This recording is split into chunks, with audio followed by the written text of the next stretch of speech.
صلی اللہ علیہ وسلم کا ایک فرمان ہے مصنف عبد الرزاق میں، یہ حدیث آپ نے آج یاد رکھنی ہے۔ نبی پاک صلی اللہ علیہ وسلم نے فرمایا کسی آدمی کے نماز اور روزے سے متاثر نہ ہونا، پہلے دیکھ لینا کہ وہ امانت دار ہے کہ نہیں۔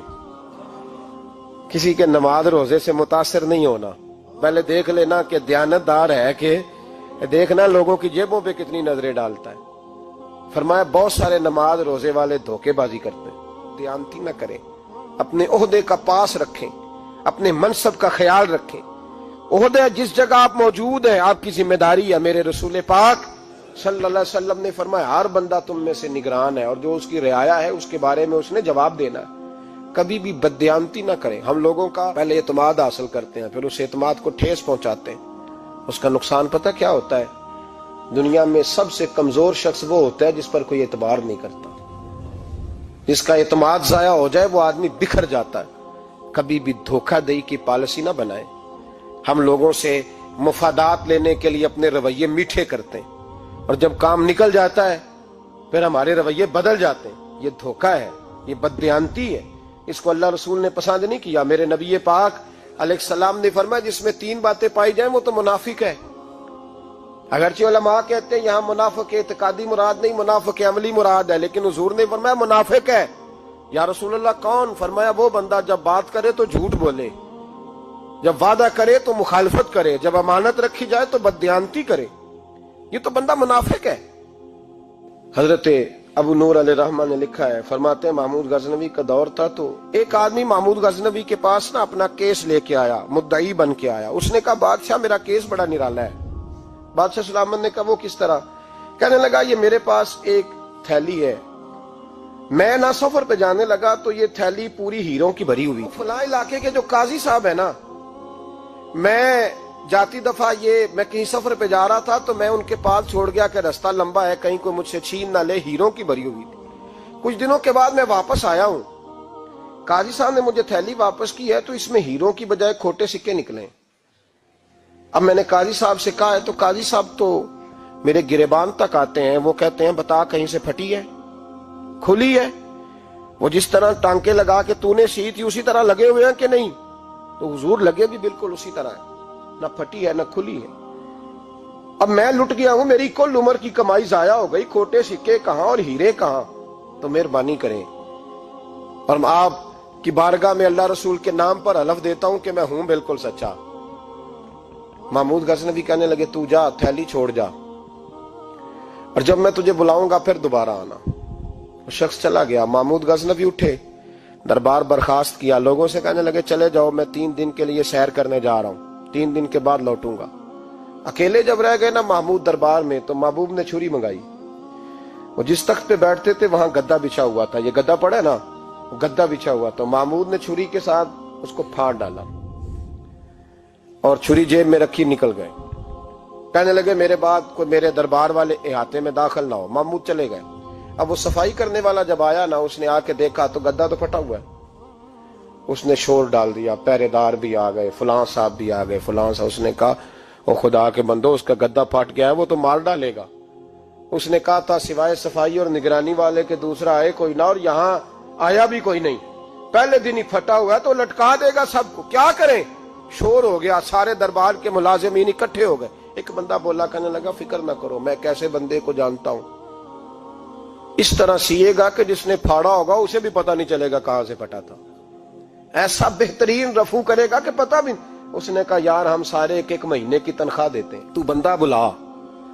وہ بلا لیا اس کو، اس کا نام محمد رفو گر تھا۔ وہ آیا، اس کو گدا دکھایا، اس کا یار اس طرح سینا پتہ نہ چلے۔ اس نے کہا فکر ہی نہ کرو، میں بڑا کاریگر ہوں۔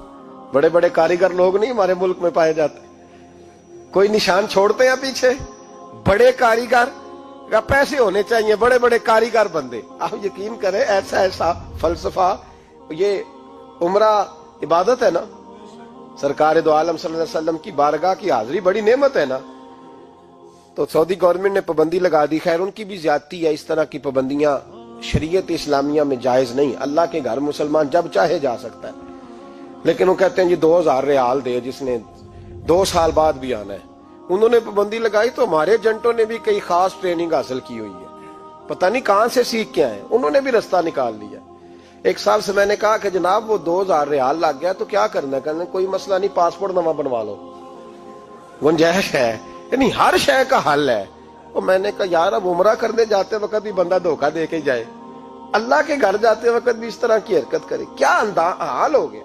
ہر چیز کا لوگوں نے حل نکال لیا، ہر چیز کا لوگوں نے سٹائل بنا لی۔ ایسا نہ کریں، یہ درست نہیں۔ احمد رفو گر کہنے لگا اس طرح سیوں گا کہ پھاڑنے والے کو بھی پتہ نہیں، ان کا پیسے لے یار تو سی دے۔ اس نے سی دی، اگلے شام ہی لا کے بچھا دیا گدا۔ تیسرے دن بادشاہ سلامت آئے، آ کے پہلی نظر گدے پہ ڈالی، اس نے بلایا سب ملازمین کو، کہا کس نے سیا ہے؟ کہا جناب کیا ہوا؟ کہا یہ پھٹا ہوا تھا۔ کس نے؟ کہا نہیں پھٹا ہی نہیں۔ وہ کہنے لگے بنو بات، میں خود پھاڑ کے گیا تھا، تو بتاؤ صحیح سیا کس نے ہے؟ کہا جناب آپ پھاڑ کے گئے تھے تو بتایا کیوں نہیں؟ فرمانے لگے اسی لیے تو بتایا نہیں تھا کہ تم خود تحقیق کر لو، بلاؤ بتاؤ سیا کس نے۔ تو بلا لیا، احمد رفو گر آ گیا۔ اس کو جب بلا کے سامنے بادشاہ کھڑا کیا، کہا بھئی تو نے سیا ہے؟ کہنے لگا حضور آپ کے سارے ملازم کٹھے ہو کے آئے تھے، میری غلطی کوئی نہیں۔ کہا نہیں یار تو بڑا کاریگر ہے، میں نے اپنے ہاتھ سے پھاڑا تھا پر مجھے بھی نہیں پتا چل رہا کہاں سے پھٹا تھا۔ اچھا یہ بتا یہ تھیلی جو ہے یہ بھی تو نے سی تھی؟ اس نے کہا جی آپ کے خادم کا ہی کارنامہ ہے، وہ فلانے علاقے کے قاضی صاحب آئے تھے، اس میں سے ہیرے نکال کے تو کھوٹے سکے بھرے تھے، تو مجھے بھی تھوڑا سا حصہ ملا تھا۔ محمود نے سارے گواہ بھی اکٹھے کر لیے، ثبوت بھی اکٹھے کر لیے۔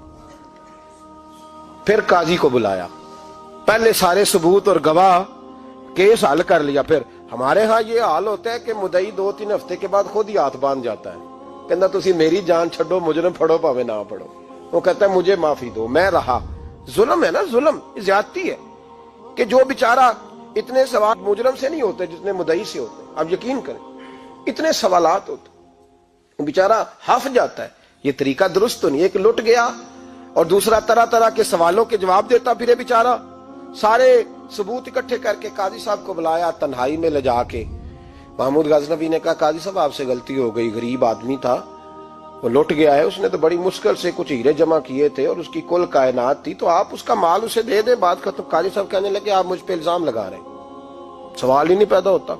آپ میری داڑھی دیکھیں، آپ میرا اعزاز دیکھیں، دنیا جانتی ہے میں کہا قاضی صاحب انسان بھول ہی جاتا ہے، بندہ بھول جاتا ہے، غلطی ہوگی، مال نے کہا نہیں سب کہا میں تنہائی میں پوچھ رہا ہوں، میں اس وقت پوچھ رہا ہوں جب دوسرا موجود کوئی نہیں، آج توبہ کر لے، میں کچھ نہیں کہوں گا، تو میری زبان پہ اعتبار کر، تجھے پتہ ہے میں جو کہتا ہوں اس پہ عمل بھی کرتا ہوں، باز آ جا۔ پر قاضی نے کہا نہیں میری غلطی کوئی نہیں۔